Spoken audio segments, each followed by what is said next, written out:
of the universe, of the degenerate economy. Welcome, Howard Lindzon.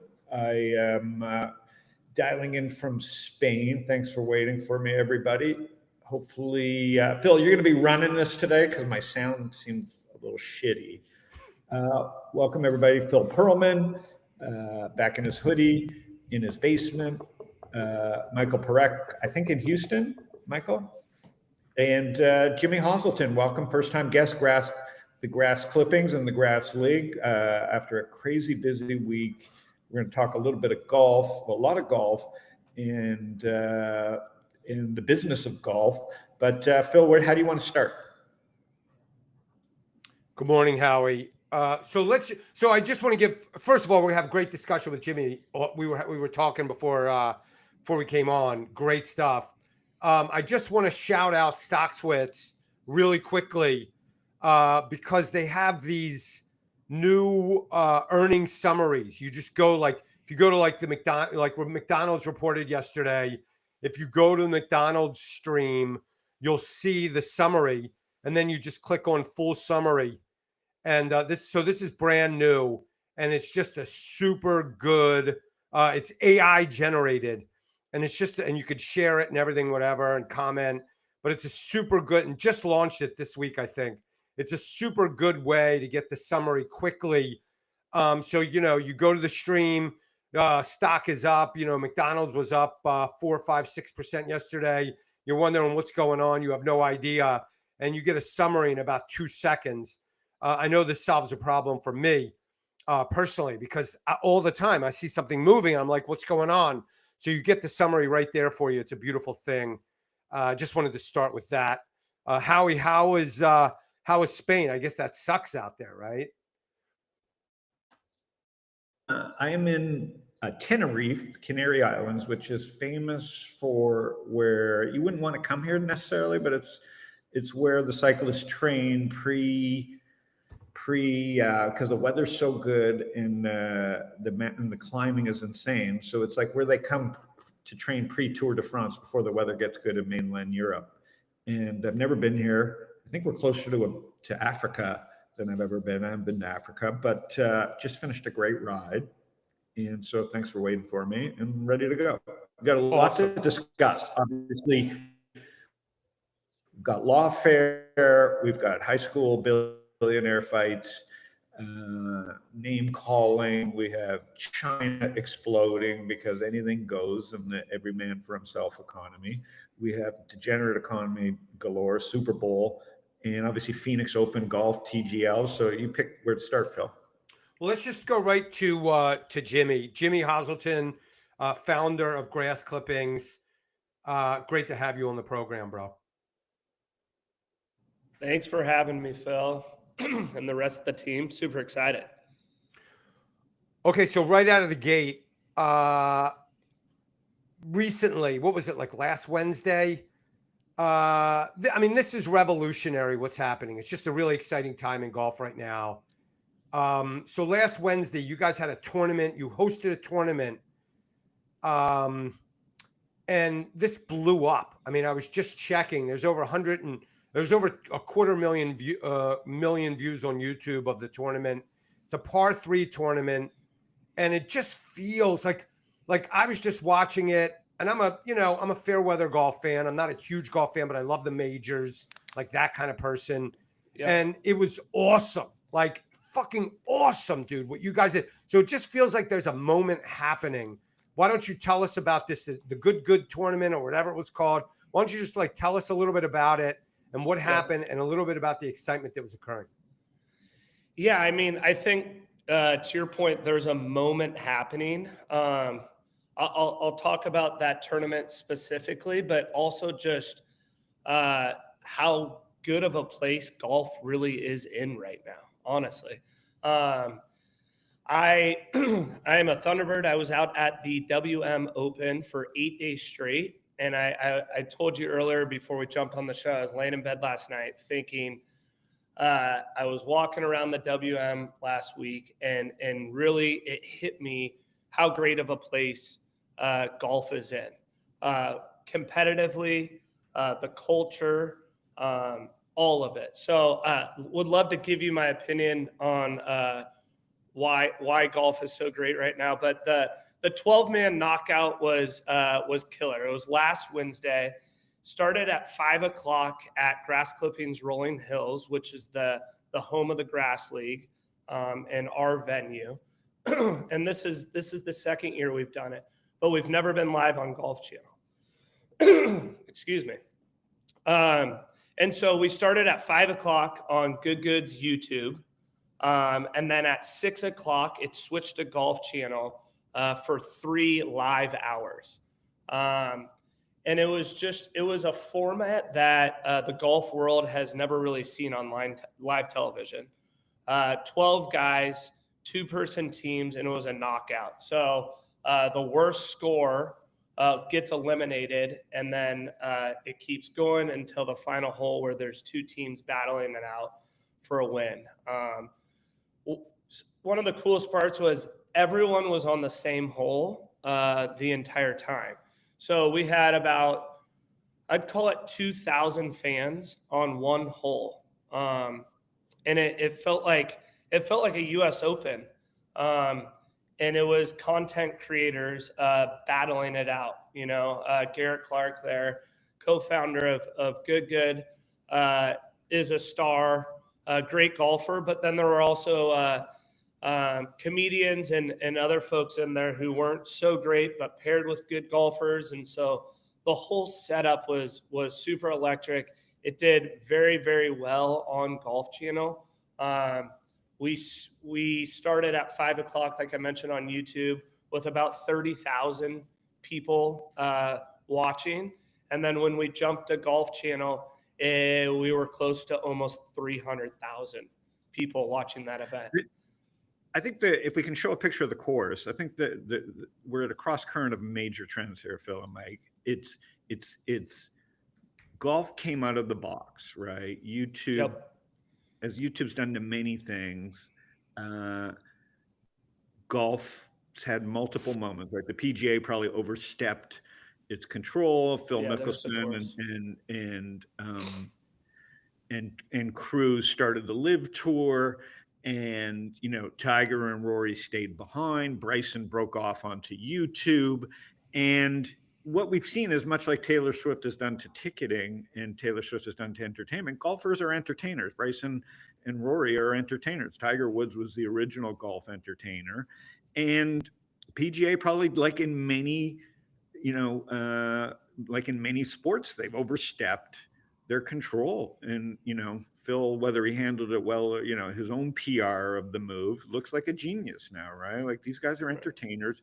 PGA wasn't letting these guys monetize to their full potential. And this is what happens. And you have this other culmination, Phil and Mike, as these guys know, the TGL, which is the Indoor Golf League, which was the PGA's way of saying, hey, Tiger and Rory, go make $1 billion. We bless this one way. We're going to build a stadium. We're going to get SoFi to sponsor. And we're going to have you guys, instead of hitting outdoors, we're going to have you guys hitting in a screen. And I think we've seen quickly that has been kind of a bust, right? If you raise hundreds of millions of dollars, much like Meg Whitman did with Quibi, and you try and put everything back in a box with technology, it doesn't necessarily work, right? Sometimes it's better to go lean and have product market fit. And what Jimmy and Jake did in Phoenix was hustle to get this lease at a par 3 golf course. So Jimmy, walk through that. Like, the whole idea is taking golf and changing the form factor, right? Because there's only a few people in the world that can play at 7,500 yards, a handful in the global world of golf. There's only 500 to 1,000 people that can play these courses competitively. And golf is a love game, and people want to play it, and they want to bet, they want to be competitive. And that's kind of where Grass Clippings kind of evolved. And I met Jimmy on a driving range at our course. And so walk through just kind of how golf has evolved, because you were almost made the tour, and just quickly how, like, your experience helped set up golf, Grass Clippings. Yeah, I mean, there's a lot there, but the Grass Clippings venue is really our, we had several goals, but the venue was a big piece, like you said. Howard, because bringing night golf in the United States essentially doesn't exist. And so we brought night golf to Arizona. We have the only 18-hole fully lit golf course. But to your point earlier, it's all par threes, and that was strategic, right? We like to say, 150 yards in is where golf's most exciting moments. And then that bleeds into the entertainment part and why it works so well with PGA Tour players and Live Tour players, high-level players, but also content creators. Like, you get them in this venue on a short course in prime time under the lights, and it creates a special product, and it allows everyone to participate. And so that was one of our, that was the main goal when I met Howard on the driving range. Like you mentioned, hey, Howard, we're working on getting this lease. If we get this lease, I think we can be part of this big change in golf. And Howard was quick to recognize that that was correct. And him and I have, it's turned into the Grass League and the good event with 300,000 people watching. And it's just couldn't be, like I mentioned earlier, like golf is in a great spot. Isn't it? And just quickly, I'll let you ask questions, but quickly, what the trends that overlap, guys, and we haven't gone into betting and where crypto fits into all this and peer-to-peer, is that we're seeing with good golf is people don't need to just see Tiger, Rory, and golf's a hard game. It's kind of a mystical game how hard it is. And so regular kids, like good is proven, regular kids don't mind seeing a shank shot because it's a humanizing kind of embarrassing situation. And I just think the format, I think we're learning that, of course, you can appreciate the greatness of Bryson and Tiger and Rory, and they should be, right? And I think TCL will fail on that point, right? Like, once you see Rory outside hitting balls on YouTube, you don't need to see him hitting into a screen, right? But also the fact is, it's just a fun game. And the problem was 5 hours and the cost of a round, and the fact that very few people can hit a drive 300 yards is not really the game.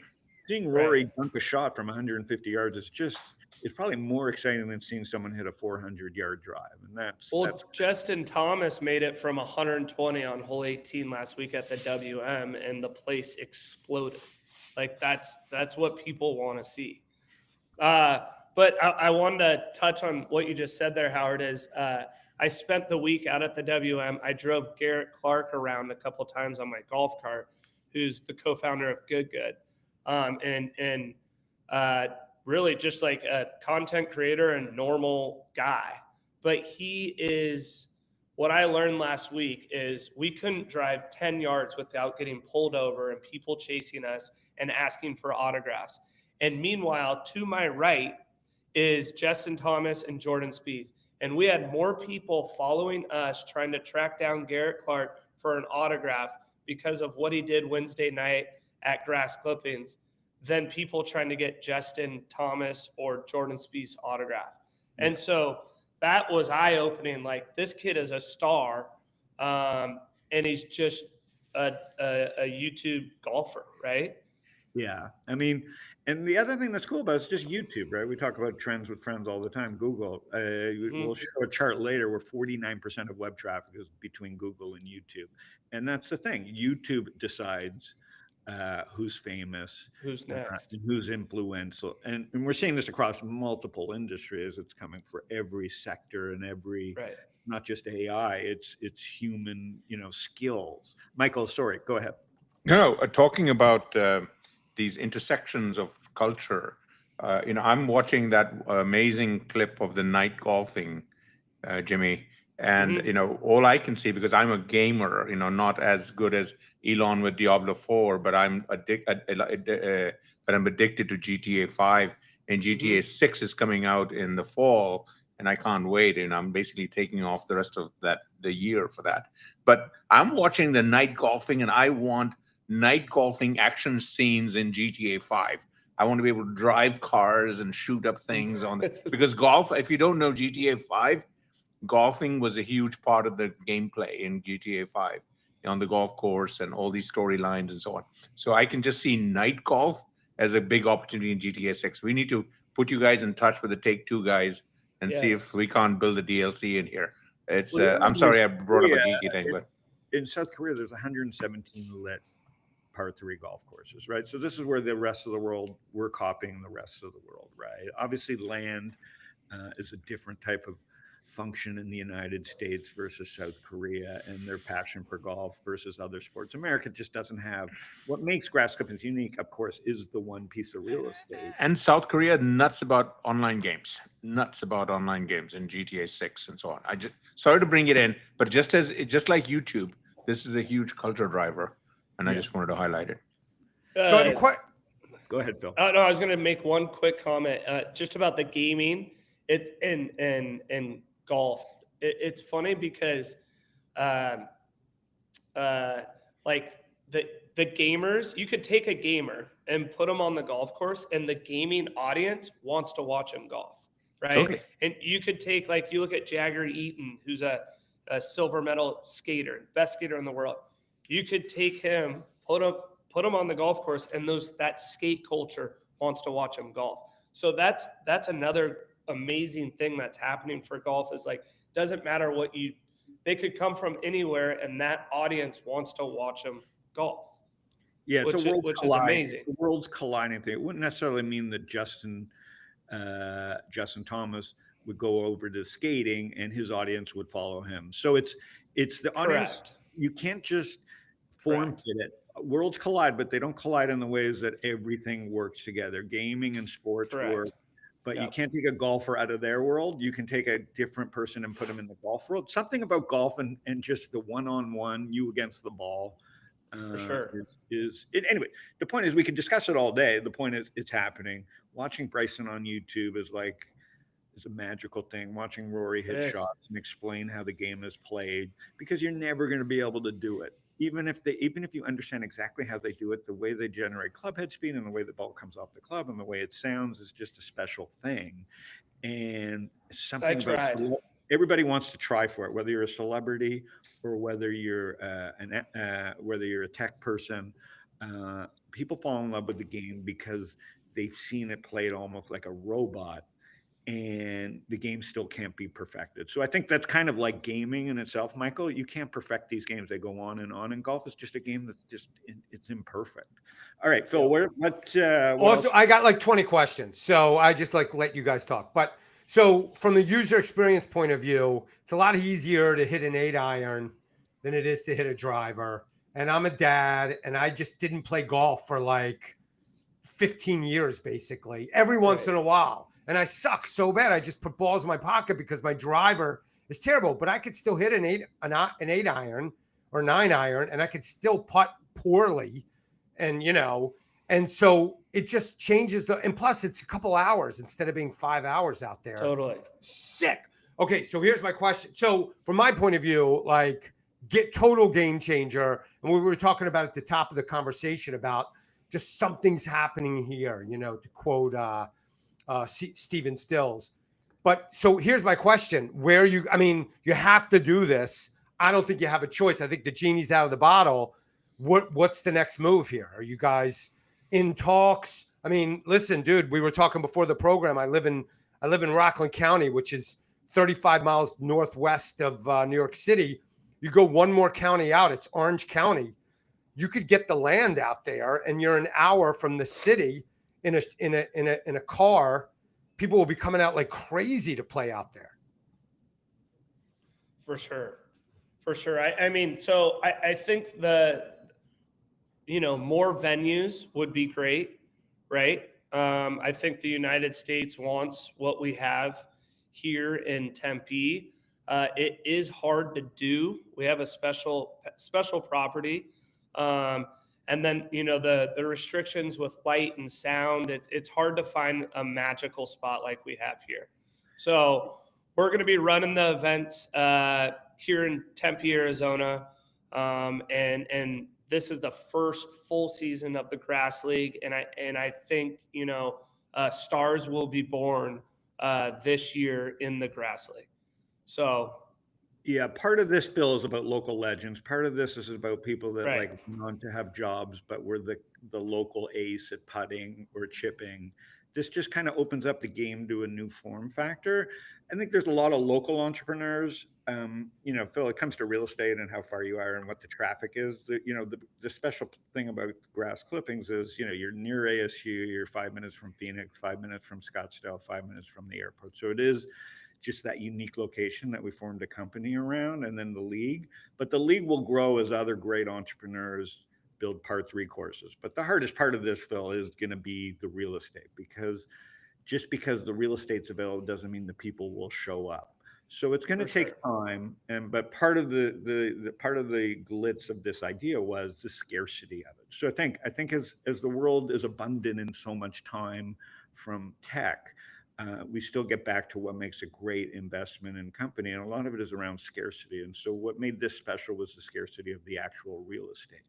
There'll be many people that could copy the idea, but again, it's very hard to build the league, the teams, the gambling, the lights, all those things that make it special. That's kind of what made this idea special. But the hope is, obviously, I think, Jimmy, that more people build par 3 golf courses. Yeah, no, we're good with them. Build it. I think it's great. It goes back to just all the great things happening in golf. So, and there are groups out there building. More and more par 3s are popping up. 8 a.m. golf is here locally. They have a par 3 golf course on the East Coast, and so yeah, we're all about it. We'd love to build a couple more, but as other groups build them, we'll probably host grass league events there.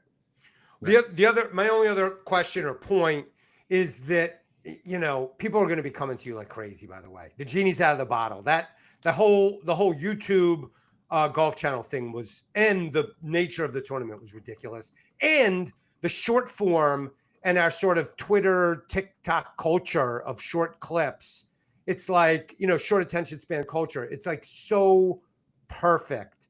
And here's my last point about that. And here's kind of a question too, question. Mm-hmm. You guys are building a brand. I remember having this, I asked Howard that conversation about you guys expanding like 6 months ago, by the way. He gave me almost the same answer as he's given me now in the scarcity, blah, blah, blah. But you guys are, and here's the thing that we didn't talk about that day, Howard, is that you guys, Jimmy, you guys are building a brand that is so beautiful, that is so different than anything else in golf. It's not old. It's not stodgy. It's not, every Masters, Jim Nance talks like this, and it's like the hallowed ground. And it's like the hallowed ground of the Masters and tradition. This is the opposite of that. Yeah. Yeah, it's like flipping that on its head, and it's like young and new and real. You got to be proud of that. But like from a branding point of view, I mean, the capacity for you guys to extend the brand is just, it's killing. It's mind boggling to me, even more as we talk now. For sure. Yeah. I mean, I think the venue allows, grass clippings venue allows all different types of events and entertainment to happen. And then within Grass League, we're very set on keeping great golf, but then adding in content creators to be the commentators and be the caddies. And some of them are really good, and adding concerts and making it a festival, right? Like the Live Tour has started to tap into it a little bit. I think they're still missing a few things. But yeah, our brand is, good golf, high stakes, par 3 golf in prime time, which is unique. That's what TGL has going on is Tuesday night when I get home, like I'm going to watch a little bit of it just because it's prime time, and golf hasn't been able, we watched the British Open at 5 a.m. If you want to watch the end of the WM, it's at 3 p.m. And sometimes it's hard to turn the TV on at that time. Right. And so, all those things are what, make our brand so powerful, right? Prime time, big money, under the lights, great golf, creators, our own venue. And we welcome anyone to play. We're not trying to leave people out. And so I think it's a beautiful thing what's going on right now. Awesome. Okay. Howard's on mute. We're just going to leave him you're there. on mute. Yeah, No, hang on. The last thing from an investor standpoint is the Masters and Jim Nantz is still amazing because it's scarce, right? It's a great brand. It has history. It has a brand. It has an app. It has Jim Nantz. It has the greatest golfers in the world. It has scarcity, right? Mm-hmm. The golf course is scarce too. Grass clippings is just starting out, but it flips many of the ideas, right? Because great golfers from 150 yards, there's an abundance of them. And it's so scarce for those people to break out. So this is another venue for those people to break out.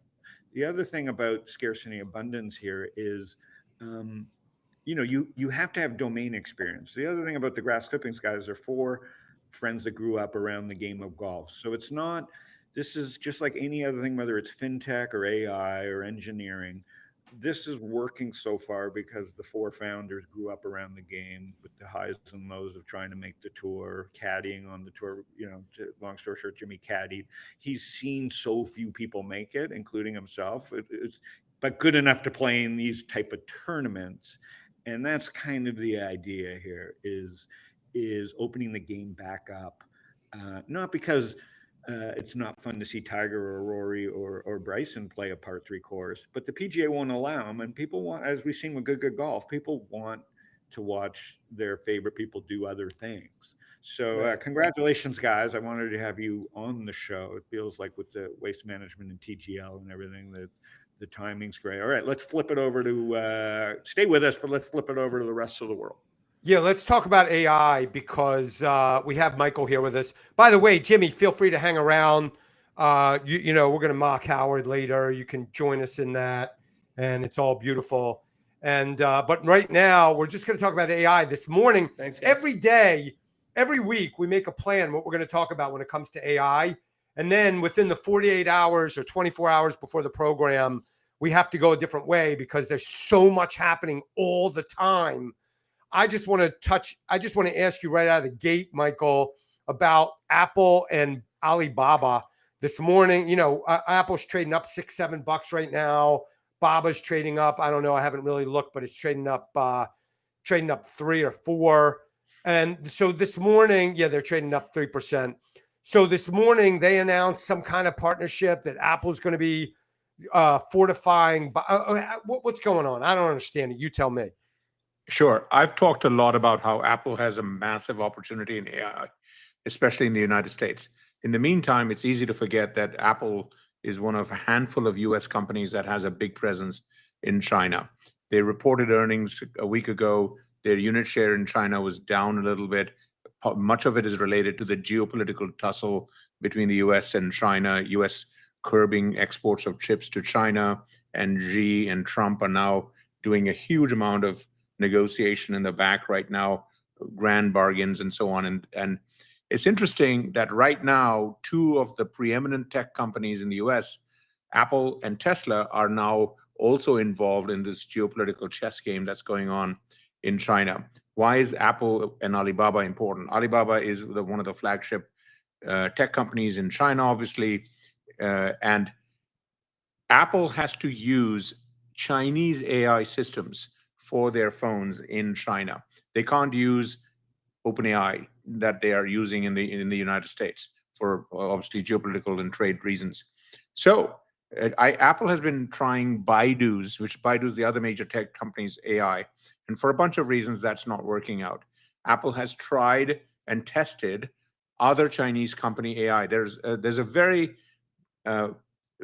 big market in AI in China, at least half a dozen big AI companies. The big ones, the Baidu's, Alibaba's, Tencent is in there, but also startups like DeepSeek. And Apple has tested DeepSeek, and apparently they found that the DeepSeek team was not big enough. It's only a couple hundred people to support Apple. So they're going, right now, they're trying out Alibaba. And that's actually a decent match because Alibaba has also is very aggressive in language models versus DeepSeek. They have a very capable set of AI technologies. And if Apple can deploy it at scale on their iPhones in China, that's a big win-win, just like Apple and OpenAI doing their deal in the US. And that's about to get rolled out even more aggressively in the US in April when Apple announces iOS version 18.4. It'll have much deeper integration with OpenAI's ChatGPT. So the Alibaba Apple thing is along those lines, and it's a plus thing. As a total throwaway comment, I'll say Apple should actually try to buy DeepSeek in China. It's a crazy idea, or a big joint venture. And the reason it could work is because U.S. Trump and Xi are looking for things to trade, horse trade. And right now, TikTok, Trump wants to own half of TikTok for the U.S. and essentially do a sovereign wealth fund to put TikTok in it. Xi and China doesn't want to sell TikTok, U.S. TikTok. But if Apple can go and tell Xi, hey, we'll take half of DeepSeek. In exchange, you give the U.S. half of U.S. TikTok. That's a grand bargain. And what's that? Why is that a win-win? Because DeepSeek's technology is actually the most interesting for Apple because it's really inference-driven. It really is open source. Apple can take that and customize it just like they did with ARM chips and their Apple Silicon. I'm going into the weeds here, but it's a terrific, crazy, out-of-the-box solution to the geopolitical puzzle that's going on. Would that just be for Chinese users of Apple products, or that would be global? So the other thing that Apple and Google have the advantage of here is the Android and the iOS. Correct. Bingo. Over everybody else, because Apple could probably guard that. I mean, there's so many ways that these now can play. Everybody's been focused on the U.S., but meanwhile, Alibaba, if we could pull up a chart, and Phil and I and JC, we were all talking about this last year, but now these things are out of the box. And anybody who wanted to sell Alibaba has sold it. And everybody who wanted to buy it, Z, has probably bought it. So there's no sellers of Alibaba, right? Because Z probably owns most of it, or China owns probably most of it because they got rid of the founder and have been buying the stock. And now all of a sudden you're seeing positive news after positive news after positive news from Alibaba, and it's outperforming Tencent and some of the older tech companies. And so this is like a major thing, both for Apple, of course, as a shareholder, but even for those speculating in Alibaba. Howard, you were asking the exact right question. The fantasy Apple DeepSeek deal I was talking about would just be for China. However, if that deal were to happen, Apple could take the DeepSeek technology and also apply it outside China dramatically. Why? Because DeepSeek is also a global company that you can, they've open sourced it. So right now, you and I can go rent DeepSeek and run it all on Amazon or all on Microsoft's cloud Azure and have nothing to do with China. Apple could do a DeepSeek technology implementation outside China as well, but that's not what I'm talking about. The other thing I'll just point out, speaking of DeepSeek, they just bought on the AI.com, which is one of the craziest URLs you can think about. If you go to AI.com right now, it points to DeepSeek, which points to the DeepSeek potentially having ambitions to be a global company, just like TikTok. And why is that important? Sam Altman, and I had a post on this yesterday, commented that they have a long way to go against Google, because yesterday there was a global January traffic chart for the entire internet. And if you add up Google and YouTube, Google.com and YouTube, that's almost 50% of the traffic on the internet around the world. The next 10% are the three properties from Meta: Facebook, WhatsApp, and Instagram. So that basically takes all of it. OpenAI is number 6 at 2.6%. So what I'm getting at is that my post was, miles to go before you sleep. OpenAI has a lot of wood to chop over the next 2 or 3 years to get to 10%, 20, 30% of the internet. And that is the race. That is why Elon Musk and Sam Altman are fighting, because the big race is who gets to 5%, 10%, 20% of all AI searches. And guess what? Right now, Google and Meta are in the pole position for that because they already have 50% and 10% of the internet today. So Michael, let me just ask you. So as you know, in my degenerate index, and obviously, Phil, we probably should have done this. The most interesting chart of the week is not a chart; it's this data, right? It's that everybody's looking, bootlicking Google. Really, if you really scope out and look at the traffic now, where Google has fallen behind, obviously, is not just with respect to OpenAI, it's respect to China, right? They sold their stake in Baidu. They kind of were like, do no evil when it was cool to say do no evil, and they were out of China. So Google is, to Apple's credit, was not smart about that. In a 30-year scope of things, they're behind there, and they don't have this DeepSeek deal. But Google and the rest of the world is 49%, right? So you buy the dips in Google. But my question here, Michael, is how does the fighting now between, and this goes to like, we're not even sure OpenAI, because Elon launched a bomb yesterday, and we know why he did it strategically. It's part lawfare, part to get in their heads, part to slow down Open API from even changing to a PBC. To a PVC. There's a lot of lawfare going on right now, which is incredible. But it's also great for Apple, because Apple's out there right now cutting. Apple was behind 2 weeks ago, and now you got Elon fighting with Sam, distracted, and Apple's cutting deals globally. And we're learning from DeepSeek they didn't need to invest in any of this. So it's like, you know, indexing is fun, but this is why people love trading stocks, Phil, is because like the chips are moving so fast, and America is like, you know, the two of the wealthiest people are fighting each other, and that plays into the hands of Apple and China right now. Does it not, Mike? Totally. And there is yet another chess game. This is like watching several grandmasters playing the top 10 champions at the same time, right? In addition to what Elon has going with TikTok that we talked about, and with that he said he doesn't want to invest, he wants to muck around with OpenAI, he needs permission in China for Tesla's license for full self-driving. Why is that important? BYD basically just this week also introduced some of the most effective self-driving software at the cheapest prices in China. And BYD is just like Apple is losing market share on iPhones to Chinese alternatives. Same thing, Tesla is losing market share in China, the largest auto market. That's that's the wrong BYD chart. Sorry. Sorry. So and he's been waiting for 10 months for a license in China for the self-driving software. And this is why he's going to need to lean on Trump to negotiate with Xi to get that approval. The software that BYD announced for the self-driving, they are going to bundle it in their cheapest EV car in China, which sells for less than $10,000. To buy full self-driving in China costs at least $8,000. That gives you the disparity of what's going on here. So there's several chess games that are going on AI, and AI is also important for self-driving cars. And what's so fascinating about this is Elon's vulnerable here. Again, vulnerable. He's a trillionaire or whatever. So it's all like silly, right? Like that Sam, God bless him, because he is a worm.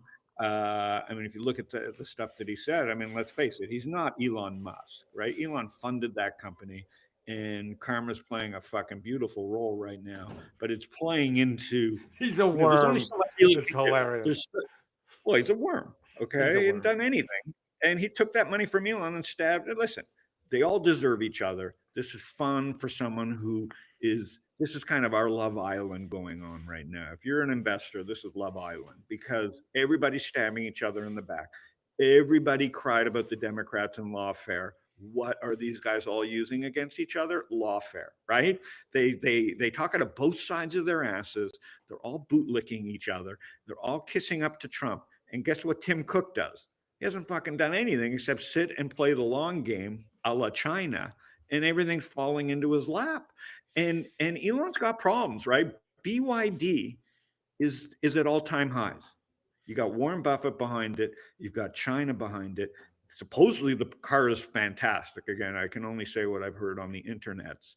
Okay. And then they can go in America easier than Elon can go into China. And Elon's fighting a global multi-nuclear front wars for Tesla, SpaceX, dealing with Trump, right? And X's sitting back and enjoying this whole fucking thing right now. There's no doubt he is, because he's probably the largest shareholder in Alibaba or the rest of these Chinese companies, scooping up shares for the last 5 years and they're playing a different game in China. So Elon's playing the American game is probably as good as you could play it. But there's a big world out there. And these things seem to all be coming to a head in the last, like you said, Phil, 48 hours. Like it's just every 48 hours, it's like a new world. Every week. Okay, so I have a great comments, by the way, Howie. And before the program, he's like, I'm running late. I'm not going to talk today, which I fucking love when you said. It's hilarious. No, but the comments are great. Like, it's great insight. And you're exactly right. It's just a crazy war that's changing every second. It's like the game Risk on acid. You know, like if you're playing Risk on acid. Happening in golf. PGA said that they wouldn't ever merge with Live. Then these fucking idiots at PGA, and they deserve to be fired, went out and helped, instead of letting Tiger and Rory go play with Liv and doing a deal as gentlemen, because they fucking should have fallen on their swords when they screwed up the PGA 2 years ago, say, you know what, Rory and Tiger, let's go back channel. We'll give you hundreds of millions of dollars to start a league within the league. We'll go build you fucking stadium. It's like the Meg Whitman tech thing. We'll go build you a fucking stadium so that you guys can go make your money and stay at home. And guess what? The product sucks. It's not what the people want. So you know what's going to happen right now? Liv is going to fucking end up merging with PGA. And I can guarantee you in 6 months, we'll be looking at the TGL quietly saying, where did it go? Right? Because they're going to wrap it into the combined league, make it disappear just like Quibi. TGL is Quibi 2.0. And the next thing you know is PGA will have different forms of golf, betting, or whatever the Live PGA new fucking fangled Trump mashed potato of golf is. The exact same thing that's going on in AI. And it's going to happen in every vertical, including what we were going to talk about is the New York Times, right? Where Trump has just opened up the press to thousands of people. And the New York Times, which was like breaking out to all-time highs, is now going to be fucking screwed. So just when you think you understood what was going on in every vertical, shit's going down that like is bananas.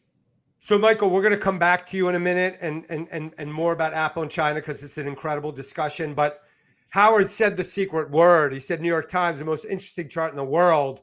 You wouldn't suspect it, but it really is. So let's throw that up there because they reported, and you get like this move. First of all, you have this kind of, rounding top possibility forming here over the last, 8 months or so. And then secondly, you have this huge red candle on earnings. Howard, you had something to say about that? Well, what I was going to say is last year, and we were talking about this under the Biden administration, that it was as much as we hated the New York Times, our enemies loved it. Right? They loved watching America burn. So what are you going to do if you're in the Middle East country or you're in an enemy country? You're buying a subscription to New York Times because it's like watching Love Island. You're like watching the United States fight. And there's nothing more entertaining than watching, if you're an enemy of the United States, and where are you going to get a front row seat? The New York Times. Well, all of a sudden Trump wins, right? And not only on top of like, there's going to be lawfare up the yin yang for New York Times and the Trump presidency, because if he hates anybody, it's old media. But he also opened up the press corps or whatever the White House thing is and said, you know what, it's not just for the New York Times and NBC. It's like he invited 1,000 new asshats into the room, all fighting for clicks. And so the New York Times are going to have to do a lot more puzzles and a lot more podcasts. But it's not going to be as easy under a Trump presidency for New York Times to sell fear and greed to the rest of the world. And I think, I don't know what happens to the New York Times, but it went from a very interesting setup to like a mishmash. And I think it's interesting because it's one of those companies that Trump definitely keeps an eye on, and he definitely wants to keep a thumb on, and definitely can keep a thumb on. Unlike technology, I think he can definitely keep a thumb on the New York Times. So what went from like an interesting, potential breakout for a year, it looks like a failed breakout and could be a lot of trap people. So that's all I had to say about that. I still like Wordle. 8 billion games a day. But they're going to need more a Wordles. month, a week. They're going to need more Wordles, is what I'm saying. They're going to need more Wordles. All right, Phil, next one. Yeah, let's just go back to China for a minute and the U.S. It is chess, and it is incredible what's happening. The historical significance, we cannot fully communicate to our audience what's happening right now. And so here's my question. Here, I guess this is the $10 million question, Michael, and that is this. Is there a deal between the U.S. and China, between Xi and Trump, that is like a good for everybody deal somewhere? Like, hey, guys, we're both economic powers. There's room for two. And there's a deal to be made where both of us benefit, both of us make out like crazy economically, and there's world peace, or we're closer to world peace than we ever were before because everybody is making out in the deal. Does that exist? I mean, it seems like it could exist.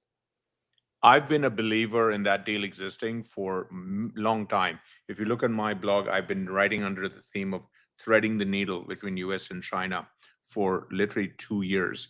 And I do think there is a win-win-win set of opportunities. However, the problem is that so far, the US and China, both under the Biden and under the Trump administration, have been doing this with the balance of the politics and the reality of the trade relationship between the two countries.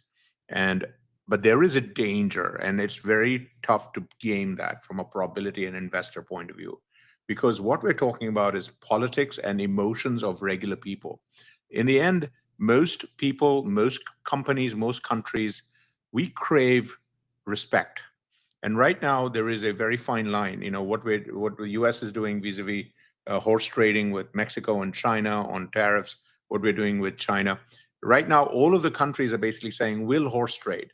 We'll figure out if there's a deal. But there is a point when you get a sucker punch, a sucker punch, a sucker punch. The fourth or fifth punch, you say, okay, now that was real. And that is a thing of respect. Already in China was not paying attention to this AI thing that much domestically from what we can track. All of a sudden, because of DeepSeek, there's a natural pride of DeepSeek basically sticking it to the US. This has nothing to do with politics, nothing to do with anything. And all of a sudden, the regular people in China are like, holy moly, our company can beat China, beat America. And we don't want that. We don't want this geopolitical thing at that rate. We're doing the same thing to India right now. Modi is coming to meet with Trump literally next week. And Modi couldn't be friendlier to the Trump administration.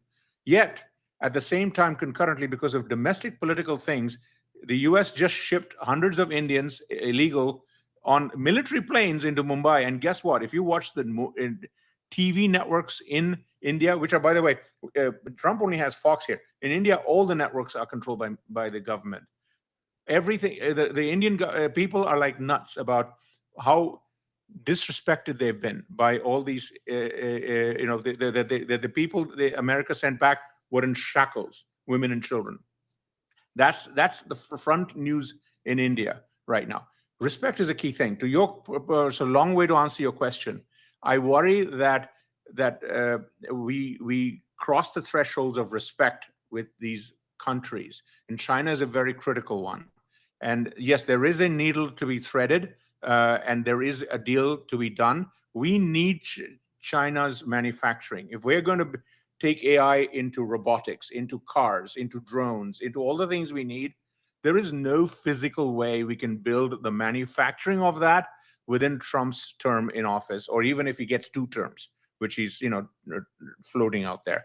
It takes 10 years, 15 years to build that.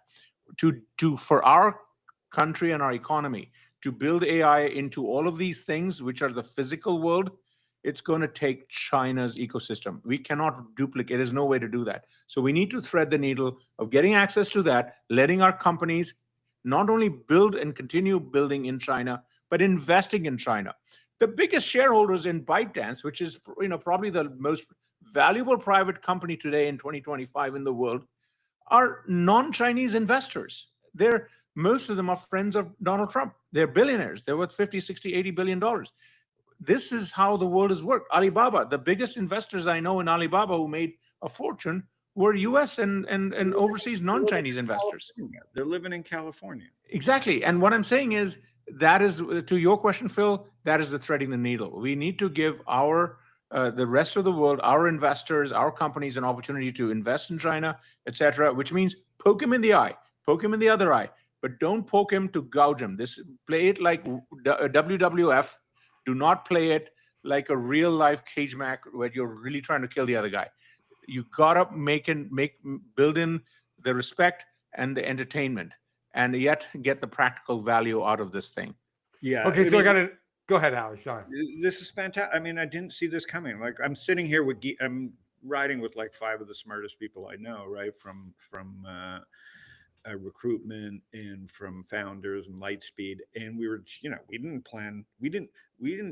we don't even use Twitter anymore on our mobile app, but it's still the news. Wall Street Journal breaking this fight between Elon. There is a real problem with Elon and Sam Altman, and that is coming to a massive head, right? And it was all fun and games. Talk about Kanye and Elon's antics about letting Kanye have a Super Bowl moment.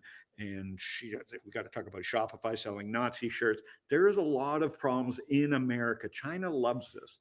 And the other thing about what Mike says about DeepSeek is there's a new form of Olympics. It's called money and tech, right? Just as America stuck up on this, DeepSeek's proven to China that they care about money and fucking winning too. The new Olympics is basically around hoarding capital and saying and bragging on social media who had the biggest, gains in the market, right? And so you have Sam and Elon fighting, but there's a global game, and Tim Apple and Google and other people are smiling right now, I think. So there is these 7 planets in the United States, or the Nifty 9, are all fighting. And China has been slowly going sideways, Phil, as we've known in the markets, because people don't want to own Chinese stocks.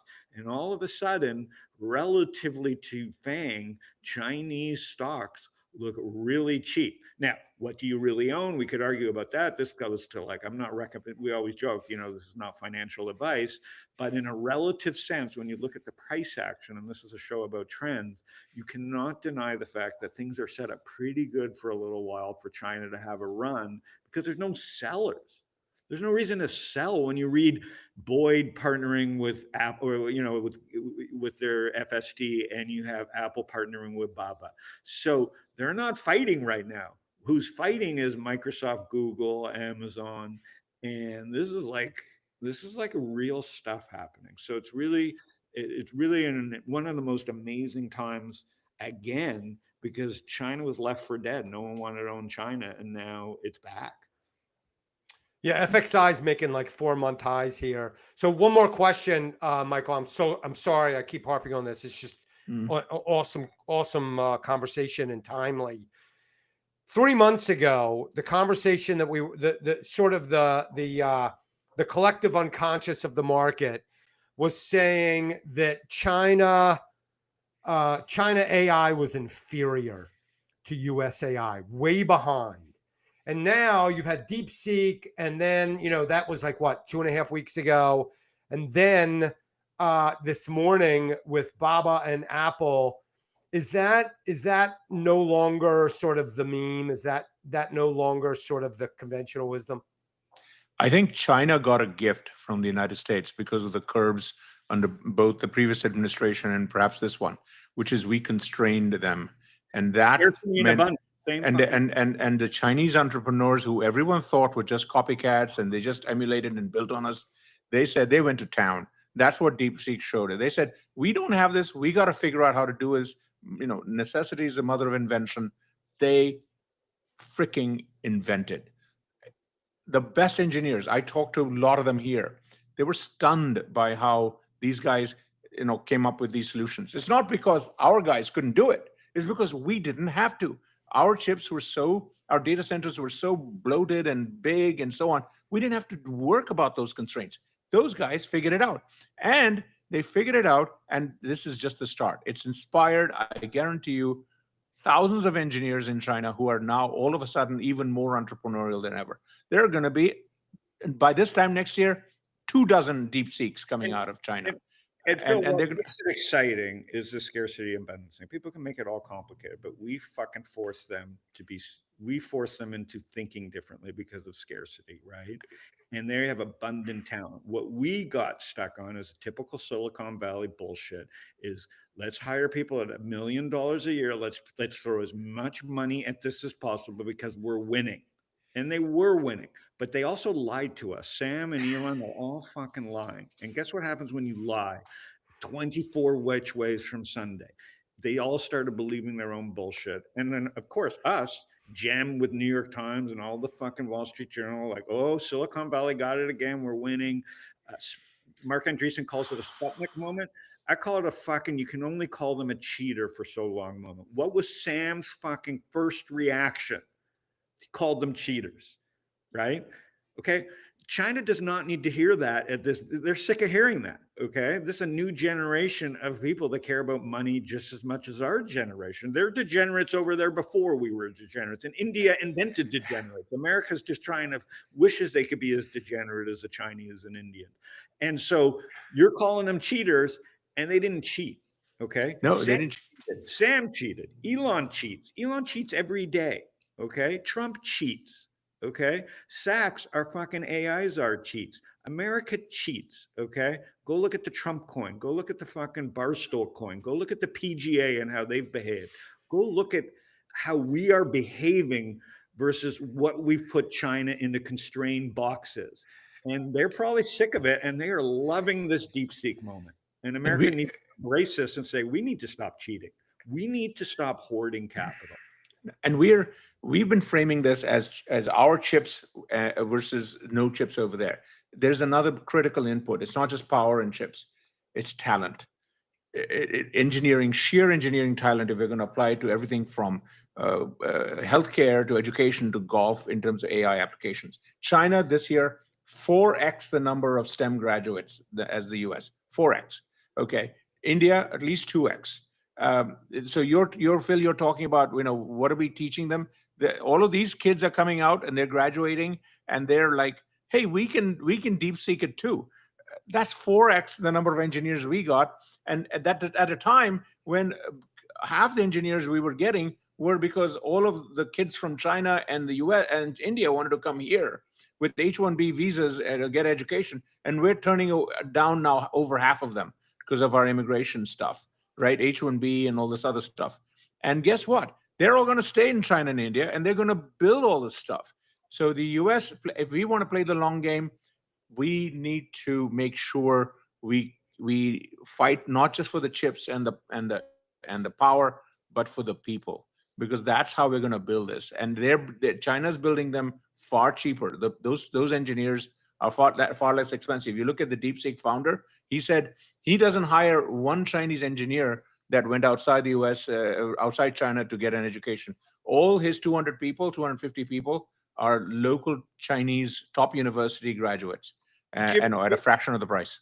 Jimmy will know the story too. Bryson DeChambeau, American Texas boy, okay, is reinventing the game. Why? Because he went to every engineer he knew, from Callaway to TaylorMade, and they told him the same thing that probably OpenAI told everybody else, which is, you take our driver, it's you, Bryson. You don't know what you're talking about. Our robot knows how to hit a golf ball, right? And Bryson was hitting it, swinging it faster than a robot could, right? So Bryson went with capital constraint with this little company called LA Golf and said, I'm going to go build my own fucking golf club, right? And every golf company is waiting for Bryson to do that, come out in March from LA Golf. And that's the same problem.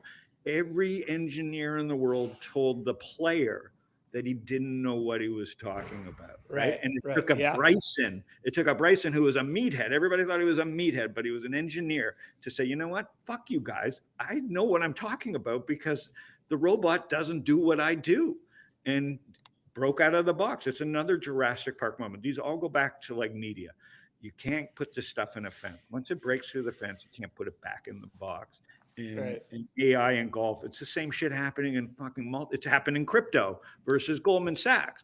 Now in finance, you have Goldman Sachs hitting all-time highs along with Robinhood hitting all-time highs, right? So I think in fintech, we're seeing it can work. The TAM's big enough. And so we're seeing these breakout things happen all over the place. And in golf, live and grass clippings and PGA, if the players are entertaining, let them fucking entertain. If the engineers are good, let them code, right? And we're going to benefit. To wrap this all up, I would think, who wins here? The four of us. Who loses? Billionaires. Okay, so they're just shuffling shells around, but the consumers are going to win here. We're going to win with better golf. We're going to be here with better and better AI, cheaper AI, better AI, and so it's kind of a win. Go ahead, Jimmy. No. I'm loving it. I'm agreeing. And it's just been fun to be part of this and listening to you guys. So that's it. Awesome. Well, thank you for being here. Howard, the billionaires are going to win. They're going to find a way to win. They got a billionaire from the country. They have their own Michigan. Win less. They got their own Michigas. That's perfect. Exactly. We all do. Nobody's immune from Michigan. He's got his Newman. Sam Altman is his Newman. Okay. Hey, what a question while I have you two here. What the fuck is going on with Topgolf Callaway? Like I was looking at what's going on in golf, and like sort of the sub theme today was like fun, the breakout in fun. But Topgolf Callaway, like look at this, man. I mean, this is like a sick chart. Anybody have any idea what's going on here? I mean, I'm sure Howard and I both have an opinion.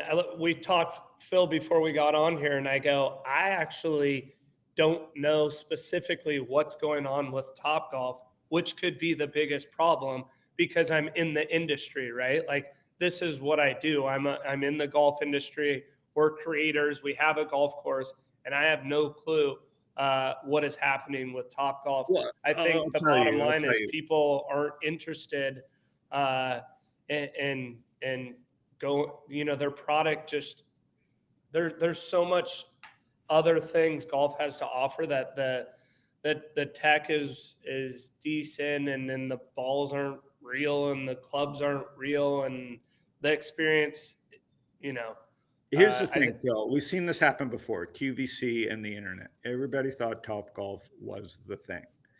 Right. And QVC, everybody thought, every granny at home who was dialing 800 numbers to buy lubricants and jewelry and TV shit and as seen on TV stuff, that QVC was the internet. And Topgolf was to golf just the thing before the thing. And it was outside. It was a new form factor. It could be built in every city. It was close, and it's still a great product. It's just the capital structure is probably all fucked up, and Callaway has fucked it up. And guess what? People have moved on. YouTube generation. You go for a once at Topgolf and you realize it's not real golf. Then you go play Jimmy's course or the grass clipping course and you go, this is fucking an extent. This is the internet compared to the QVC of golf. So I think it's just a part poor operation of the company combined with it was the thing before the thing, and if they don't execute, that shows up in the stock price. It's kind of a confluence of events, Phil, but it's exactly like we're seeing in every industry. It was close, but it's not right there. It's not the right product for I will say, guys, that anyone in the golf industry is thankful for Topgolf, right? I think, if you look at before Topgolf, it was just traditional golf. Then this big monster 4-story building started appearing all over the United States. And I think it opened entrepreneurs' eyes and minds to a whole different, oh, wait, if they can do that, we can do this. And so like Howard said, the product is fine. It's, it's still all right to go there and you can have some fun, but we're very thankful that it became a thing because it launched golf to where we are right now. Investors need to be careful of the thing before the thing. As I said, QVC, the internet, the AI constraints, chips, we control it, you don't control it. Like the thing after the thing that the thing is great, the thing after the thing is generally the real thing. And And YouTube for many sports and media is the real thing because it breaks it out of the box. And Top Golf, you'll never see. You did see a lot of TikTok Top Golf, so this is why I think it's more of an operational problem for Top Golf. And I would agree. It won't go away. It's like Chuck E. Cheese. It's just poorly. It was a thing before the thing. Like if Top Golf was well run, they would have bought something like grass clipping. So again, this comes down to execution, right? Like Top Golf at one point was valued, I don't know, 30-40 billion dollars. So their mistake is just more operationally, much like Peloton. But in terms of the thing before the thing, if you're the thing before the thing, you have to be good at executing. And like Sam Altman, if he executes well, OpenAI at 2% is a great thing. Okay. But they're not 49% like Google. And Sam Altman knows that, and calling people cheater is not going to help them. And Top Golf, for golf, needs to get its act together because I don't know what the valuation is, but they still got a lot of fucking capital to go do things. Anyways. Well, if you just from a behavioral point of view, if you break this late 24 low here around $687 on the chart, it just is a really ugly situation. I mean, Jesus Christ. Okay, I have a last thought. Don't be an idiot with Phil. Nobody can tell the future. I have no idea what's going to happen. We're sitting here listening to some of the smartest people talk about things that could happen. And I just want to say something about something that could happen. We're seeing a revolution in artificial intelligence right now. And it's happening it's happening in the US. It's exciting to watch, even if we had blinders on and we couldn't see the global game. It's unbelievably exciting to watch it happen on the globally and all the different levels of chess that we discussed today. And if you've been around for a minute, Howard and Michael and I have been around since before the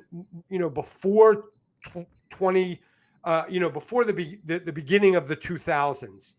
And you go back to the late 1900s, and there was an internet bubble, and it was an incredible thing to live through. The late 90s, 5 years in a row, the NASDAQ was up a lot. And if you look at 98 and 99, if I recall correctly, 98, NASDAQ's up like 80%. 99, NASDAQ is up over 100%. And then, of course, you have the crash.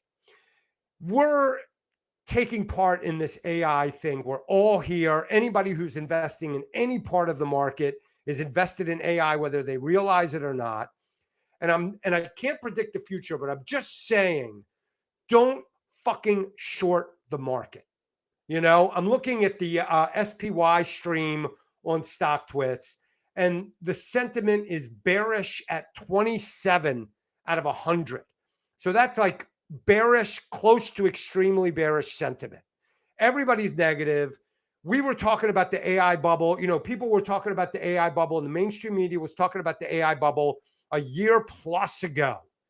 And the chances are that this thing is going to resolve crazy. Like there's going to be like whatever asymptote or whatever that curve is called, as the slope of the curve accelerates towards one, and is that asymptotic or whatever that word is? It's a crazy slope. We could be so far from a blow off right now, and that blow off could be so massive. The last thing you want to do, shorting's hard enough anytime, but the last thing you want to be doing is being one of these negative people looking, trying to be too smart for themselves, looking for all the negatives that could happen. Sure, could the market crash tomorrow? Absolutely. But betting that way is very, very difficult, especially when you might be in the early innings of the most incredible wealth creation cycle that has ever occurred on Earth, that will make the internet bubble look like a child's play. So don't go out there and be like, hey, I'm going to listen to all the smart negative people out there who have been, by the way, telling you the market's going to crash every day the last 10 years and think that you're going to make money on the short side because you're just going to get your head handed to you. Yeah, listen, there's a lot of rare assets being run by a lot of rare people right now at scale that has never been seen. So betting against that is a very difficult thing, right? These are people that like want to win. Elon, Sam, Nadell, and Satya, Google. I mean, these Baba, Z, Trump hates to lose. There's a lot of people that hate to lose, and so betting against people that hate to lose, not a good thing. There's as rich as these people are, they're fucking in it, and so betting against these people is like fun. But I think the other thing working for us right now is all this froth is moving over into Trump coin and meme coins, and so this new market is stifling the inflation that normally would exist. In 1999, Phil, when you and I were doing this, people would take their money out and buy a Porsche, put it into the economy. Right now, they're taking it off and losing it in meme coins. So at some level, this is like an inflation killer. People are being stupid, and that's preventing what you're calling this asymmetric blow off top, because these great rare assets are humming, and people are taking their easy money that they're making and stupidly speculating in meme coins, right? We joke about it, but it's stupid. And you have very little risk reward upside in these things, but kids are going to be kids and people want to do it. And I think it's helping the market. I think it's actually doing a job that is very anti-inflation. Go ahead, Mike. I got a your point on buying a Porsche, that was me. 87, some of my first big checks at Goldman, I bought a Porsche 911 3 days before the crash in 87. And a month later, the dealership where I bought it was gone out of Manhattan. And what I'm saying is, today, my nephew, he's not buying Porsches. He's putting money into his account at Robinhood on NVIDIA and all these other things, index funds. That's the difference in the generation and smarter kids. Our kids, we want the kids to be smarter, and they've got an opportunity like we never had to learn earlier, faster. Really good advice. And I was just trying to break it down. It's like, you can short the market. Like, we're not telling you not to. I just don't think you're betting against a lot of things that are still working in favor of the market is all we're saying, So, all right, you guys, thanks for waiting for me. Adios, guys. Jimmy, thanks for joining, brother. Howard, Michael. Thank you. I can't wait to play night golf on GTA 6 and in real life. And in real life. Drive that Porsche over here. Adios, fellas. Porsche over. See you guys.